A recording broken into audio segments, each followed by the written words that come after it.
Oklahoma City.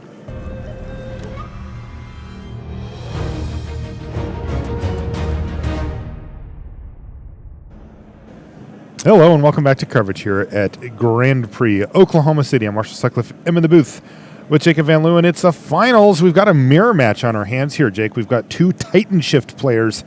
Apparently this was the deck to play here in OKC.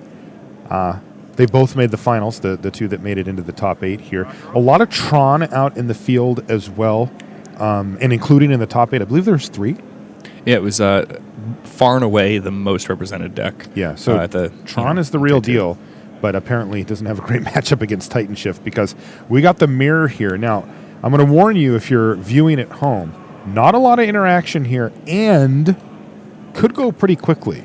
The players are going to be able to just sort of enact their game plans uninhibited, and the first one to get to that, big turn with the Scape Shift or the Primeval Titan is going to win the game.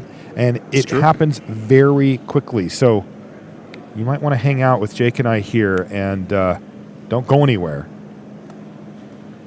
because this one could end very quickly. There's Farseek for Adam, who is on the play, but he had mulligan to 5. Ooh.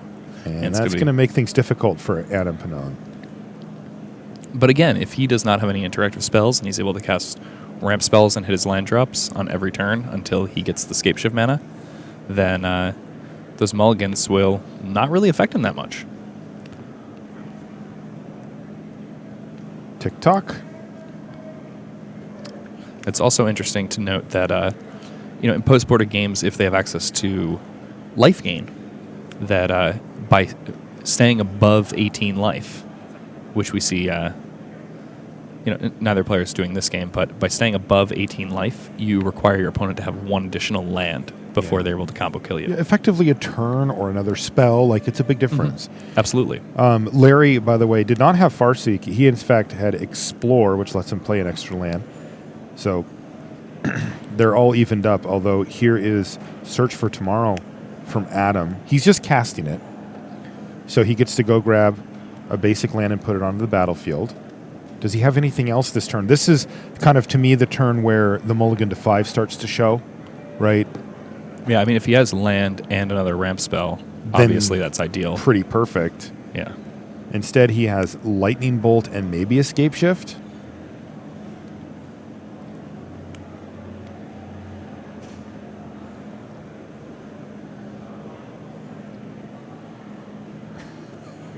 Apparently, we found tomorrow. Oh, okay. All right. I was confused as to what was going on. I was oh, no. So bad. Oh, man. So awful. Oh, no. You earned a round of applause from Hagen on that one. No encouraging that. No. All right, Sweltering Sun's getting cycled here. Yeah. Which is really nice. Again, he's not going to find any targets with his Sweltering Suns in the matchup. Oh, boy. Tick-tock. This is starting to look pretty good for Larry Lee here to steal one, but we could be Lightning Bolt you, but it could be something good for Adam. Let's see what he's got this next turn. This is usually a pretty big turn for them. Maybe that's a land, that last card, and he draws a Primeval Titan. That would be perfect. Well, he's got the land part, but nothing else. Passes the turn back to Larry. Larry is going to sacrifice his Secure Tribe Elder to go get magical land number 6, and I got a bad feeling for Adam here. I think these mulligans might have ruined it for him because Larry is playing quick, and it looks like he's good to go.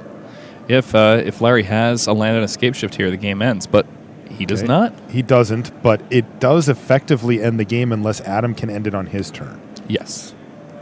Right? I mean, Adam's going to have one more window here, and if he doesn't win on that turn, Larry will. That's absolutely true. I mean, with 3 Valakut's in play and 4 Mountains, attacking with a Primeval Titan will put 12 triggers on the stack. Okay, so 36 damage. Yeah. That's a lot. That is a lot. It's also double Adam's life total, so should be plenty enough. Yeah. So this is it. This is a big turn here. I mean, I guess it's 6 triggers. Yeah. But it's still lethal. It's 18 damage. If Adam goes land Scape Shift, Larry's at 14.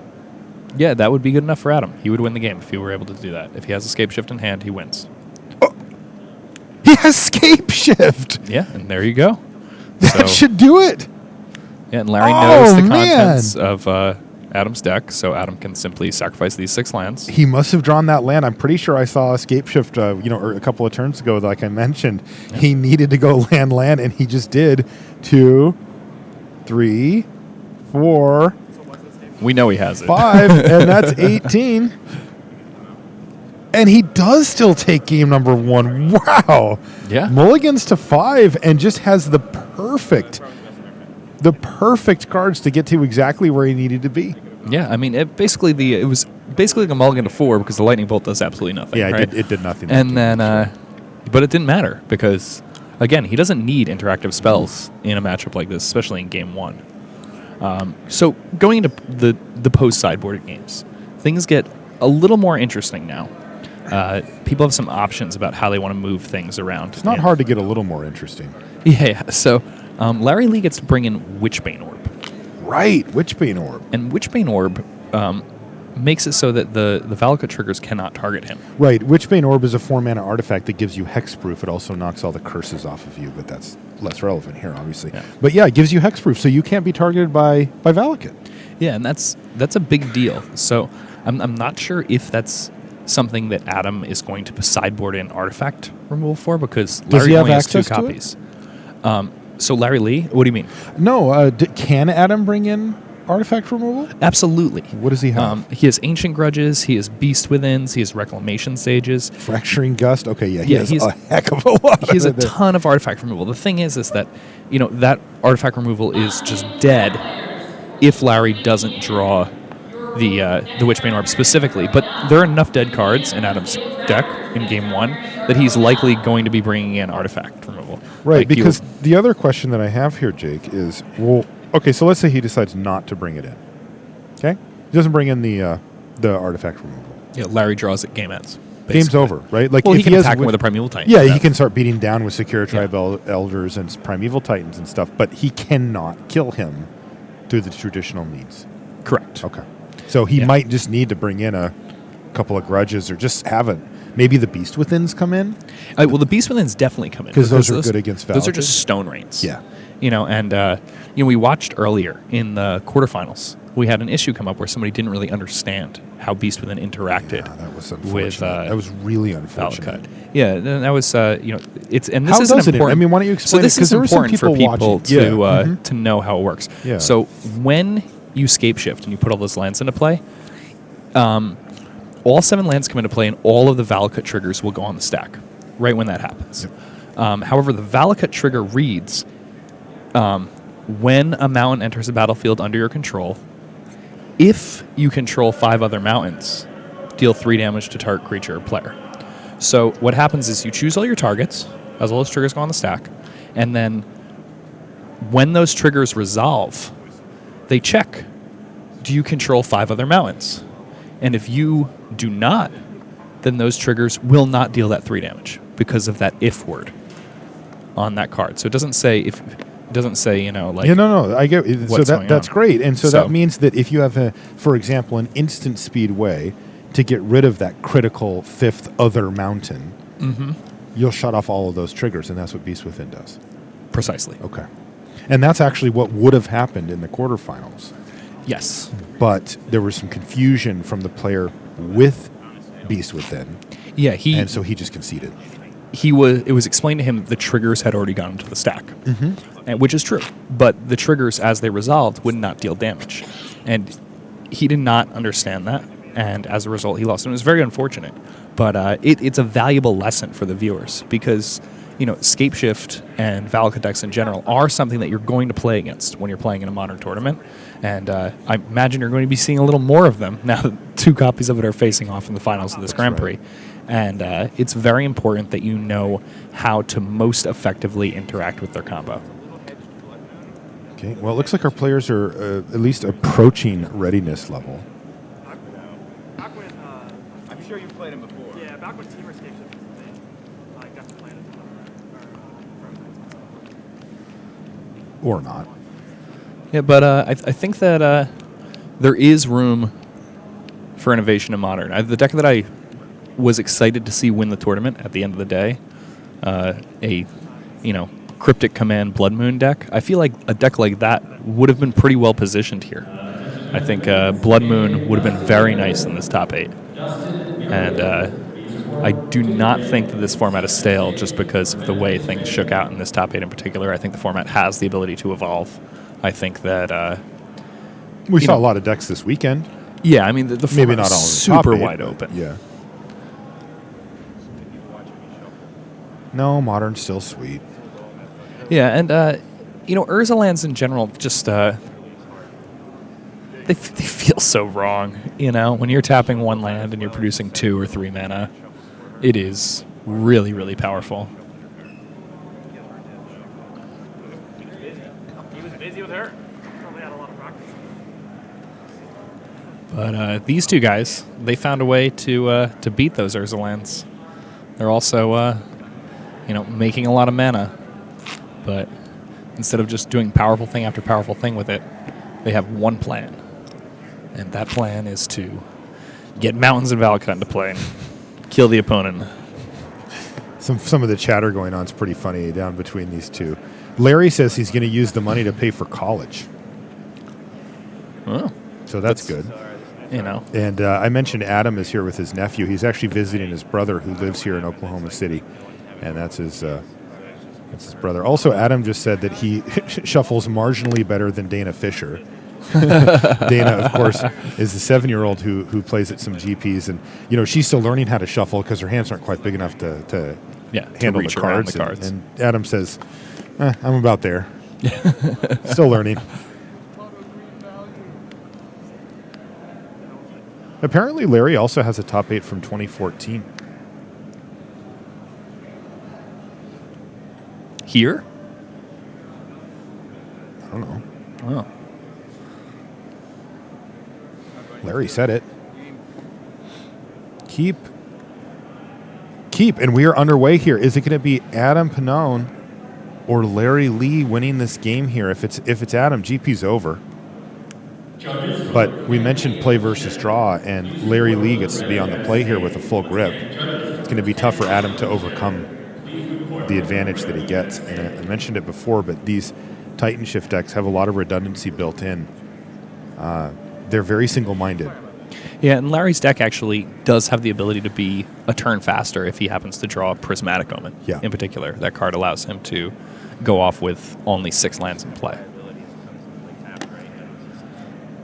I like that Adam has the Relic of Progenitus in his deck post-sideboard. I mean, he recognized that there are enough dead cards. There are so few cards that matter that just the ability to, cycle through that card is a powerful enough effect. Ooh, that's a nice one. How about a Colney Heart Expedition? That is the turbo mode when it comes to powering out lands. Absolutely. How many of those is Larry running here? I believe it's 2. Let's see, where is it? There it is, 2 Colney Heart Expedition. You can see landfall. He's going to put counters on it. When it gets to 3, he can sacrifice it and go get 2 lands with it. So even though he's only invested 2 mana, thanks to fetch lands plus landfall, he actually is going to be able to get 2 lands out of 1 card, which is, well, there's not that many that do that outside of Primeval Titan. A little unfortunate here for Larry, though. Oh, he missed a land, didn't he? Yeah, he explored, did not find the 4th land. Wow, I think he would have been supremely well set up if he had hit that, though he's still in a reasonable position as Secure Tribe Elder tastes first blood and knocks Larry down to 18. 18 is the magic number, by the way. And he was going to be there anyway because of the wooded foothills, but still. It's important threshold for Adam to recognize. He's going to crack his Relic of Progenitus, and he'd really like to see a 2-mana ramp spell here. Yeah, he would. Kind of getting the feeling that he doesn't have it, though. He doesn't have it. Yeah, Larry could possibly stay above 18 had he not attacked there if he had had access to a Prismatic Omen. Okay, there's quest counter number 2 on the Colney Heart Expedition, and thanks to the fetch land, he knows he has that locked up, so there's 2 extra lands. Yes, I believe Larry Lee will win on the following turn if he has Escape Shift in hand, because I saw a Prismatic Omen in his hand. Okay. So, It does He not. does have escape shift. I saw him draw one. Okay. Yeah. So yeah, he. So I think he's wondering if he needs to expose it. Yeah, I mean that's a good thing to think about because Adam could always beast within the prismatic omen if he knows about it. So he may just want to hold it in his hand, and on the following turn, on Adam's end step he can sacrifice that fetch land, put the Colony Heart Expedition up to 3 counters, sacrifice it, go to 6 lands, and then on his turn play the omen and escape shift all at once. And It's kind of win. interesting though because a beast within would be powerful there, or even just a cheaper option. Larry. I'm curious. Like, does Adam have cards like Nature's Claim, for example? He does not. Okay, because that's the type of card that he could use to actually kill the Colony Heart Expedition. If Larry goes, crack my fetch, That's absolutely true. he can snap that off. But it he wouldn't doesn't quite have work access to now it. though because there's a secure tribe elder also. That's right. He So would have had to Larry have could done respond that again. Yeah, Yeah. he would have had to have done that prior. But these are the things that, of course, the players are going to have to consider, these small edges, and how can you disrupt what I'm trying to do? And that's, of course, going to be a big key. Well, this looks at least uninterrupted. It looks like Larry Lee's going to pick up game number 2 here. Yeah, and something that's somewhat important to note here is that now, considering how things have unfolded, Larry does not even need that omen in order to win on the following turn because he has the Tribe Elder, which can put him up to 7 lands. So he would have to attack with the Tribe Elder, getting Adam down to 18, and then he could sacrifice the Tribe Elder, and that would put him up to 7 lands, and then he could sacrifice all of them to escape shift. Of course, if Adam puts himself in a situation where he only has 2 lands untapped, then Larry can simply kill him via the Omen combo.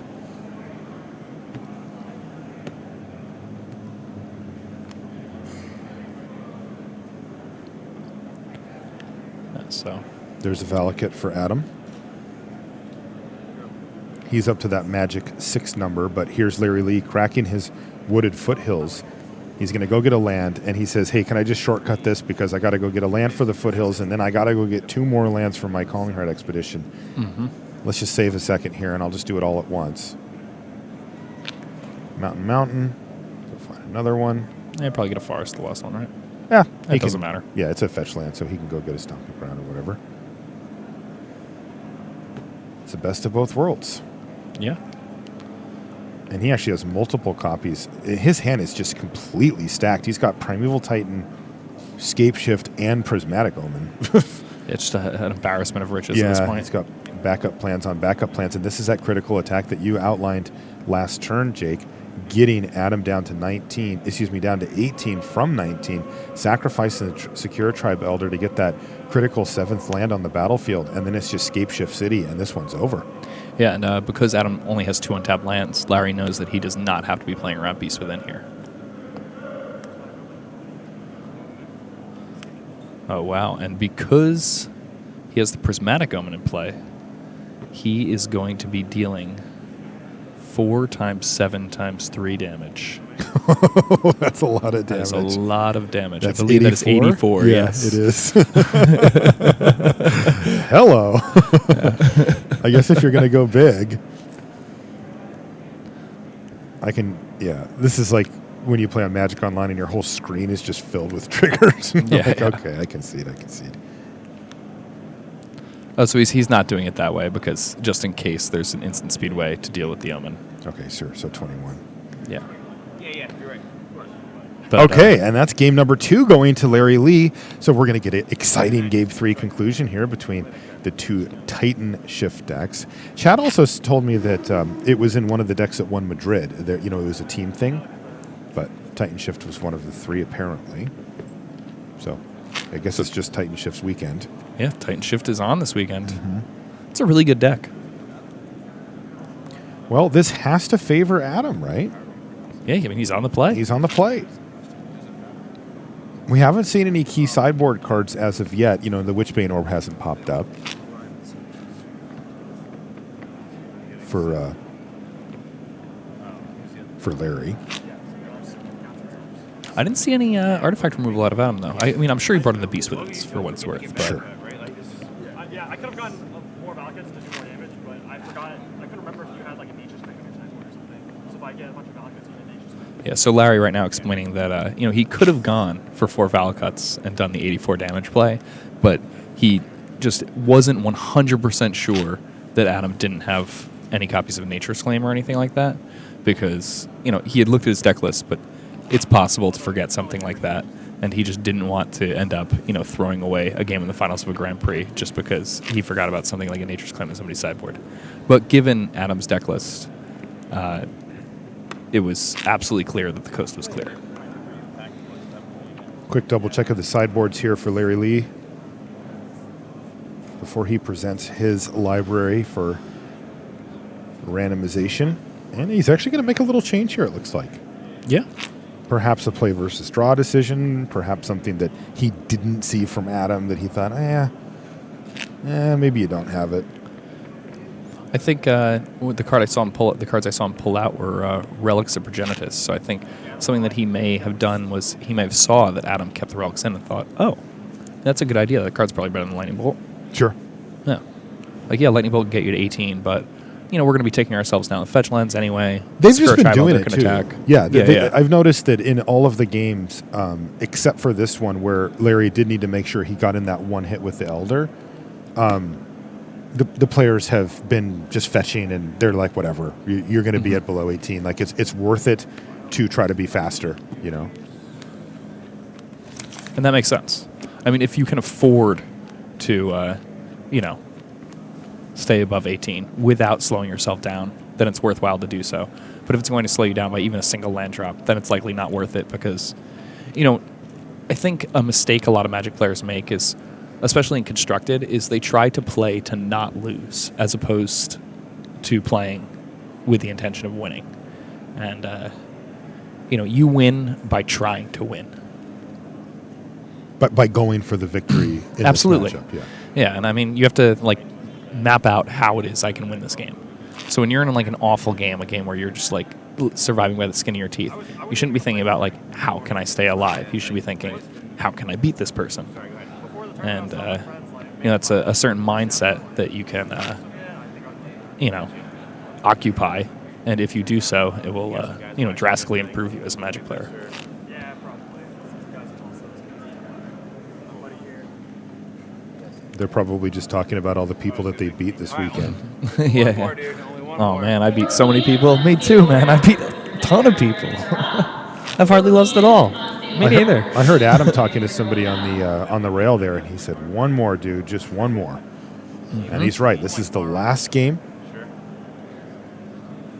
One more game, Damien. Of the entire tournament.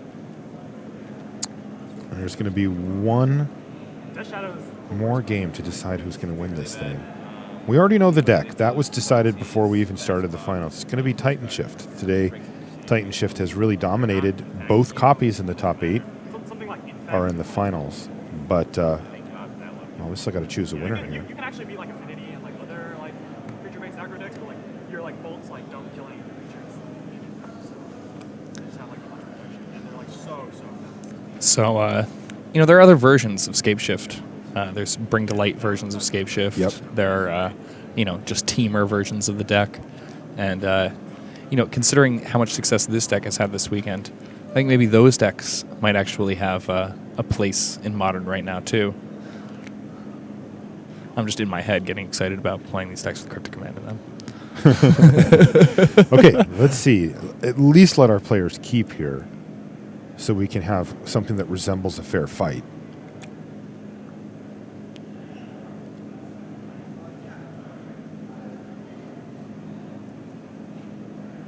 Well,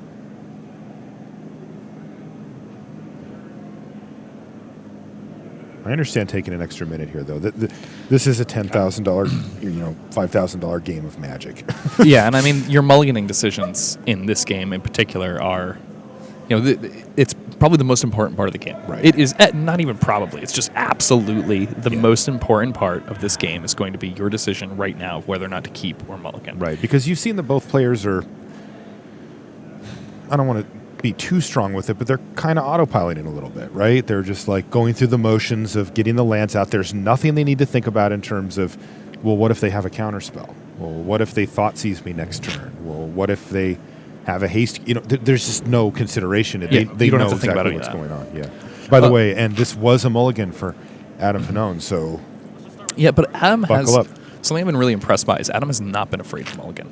Even when he has these hands that are like 3 land hands with a ramp spell, he's thinking to himself like, what range of hands does this beat? Like I need to beat somebody in a straight up race. I need 2 ramp spells. I need 2 ramp spells and at least 2 lands.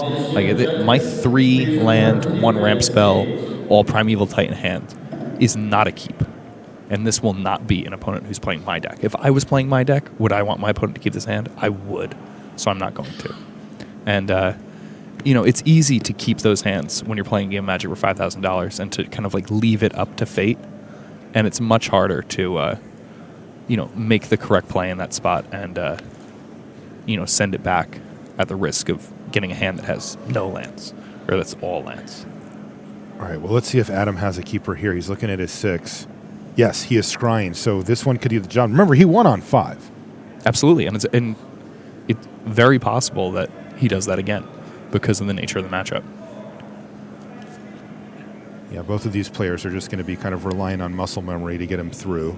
Yeah, it's been a long tournament, but, they've played these decks the entire time. And it's important to remember that, the play represents another card in many ways in this matchup because it's a land drop. And as long as you're going to hit your land drops, being on the play is essentially like having another ramp spell in your hand.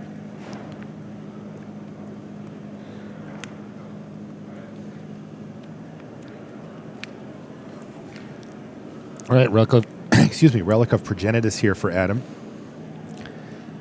Valakut the Molten Pinnacle, the tap land there from Larry, but if he has a green mana source next turn, we'll see, which he does, you can see in his hand there, we'll see Farseeks and that kind of thing starting to come out already. Mm-hmm.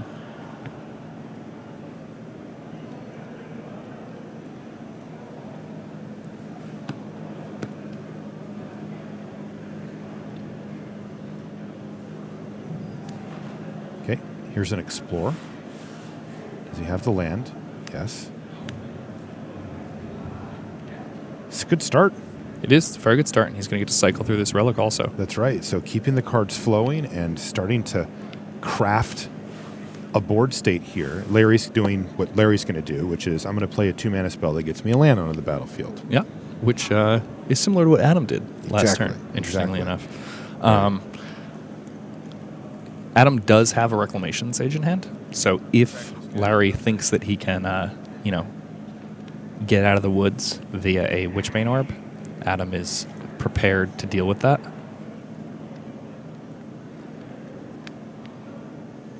Okay, big draw steps here for Adam. Ooh, that's unfortunate. Looks like Adam on this mulligan actually has both Reclamation Sages in hand. Oh, no. Yeah.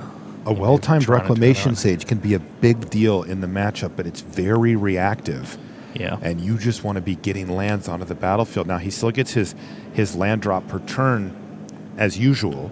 So he's been doing that, but, it's all about powering out more and more. Ooh, here's an Explorer now for Adam. Yeah. Let's see if he's got a couple of lands to drop this turn. I think he might. I think he may also. That would put him up to 6. Yeah, and then Wow, Explorer was a good draw. most certainly was. He needs to have the scape shift too, but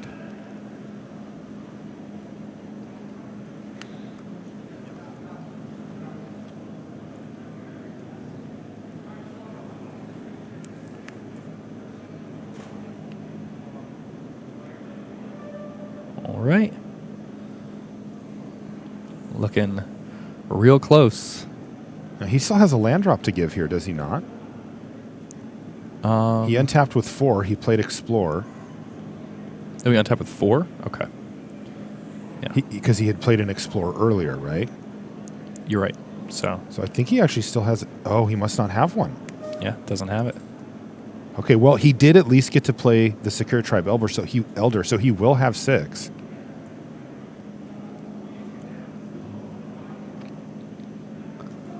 Yeah, so super tense right now. Like that.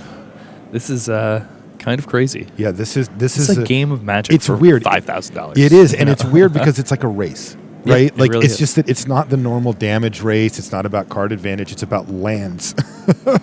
Yeah.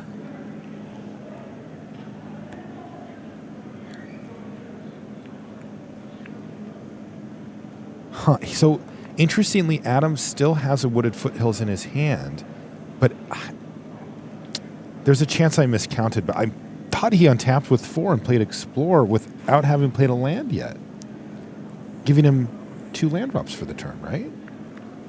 I would think. Maybe he wanted to hold it for some reason. Well, here's Primeval Titan for Larry Lee, so moving right along here. Yeah. He's going to search for a pair of Valcuts, maybe? Yeah, Precisely that's what it. he does. Tick-tock. Adam is at 19, but Primeval Titan's massive hit of trample damage is plenty enough. And this one is going to be Adam winning now or losing. He's going to pass a turn and then lose.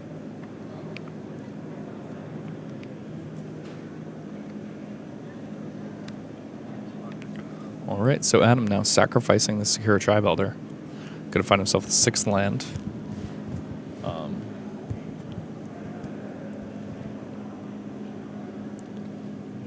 So he cannot get Larry down to 18 here.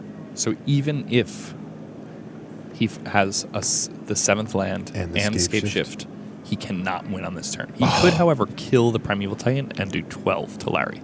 Okay. Yeah. I would assume that that's pretty good. I would also assume that's great. Let's see if he has it, though. Yeah, he needs He needs a Scape specifically Shift. that. Yeah. We know that 2 of his cards... Actually, we know 3 of his cards. 2 Reclamation Sages and that Wooded Foothills that we were talking about from last turn. What is that, an Explorer? Looks like a Farseek. It's a Farseek. That's Yeah. not going to do it. Well, if he has Scape Shift, I think those Now last it's good 2 enough. cards are the 2 Reclamation I Sages, think you're right. Wow, I think this one's really fallen apart on Adam. Yeah. Remember, he was the one on the play here. He had the advantage. Perhaps the mulligan stumbled him up, or it's just not the best draw, but he has to pass the turn back. Yeah. And Larry Lee is poised for victory. Attacks with Primeval Titan. This would knock Adam down to 13. He gets 2 lands, or 2 mountains, and he's got 3 Valakut triggers Yep. So that's per. 2 times 9. It's 18. And that's going to do it. Larry Lee is your Grand Prix Oklahoma City champion Wow. with Titan Shift. Congratulations, Larry, and a great run for you two as well, Adam. But that's going to do it for the finals here from Grand Prix Oklahoma City.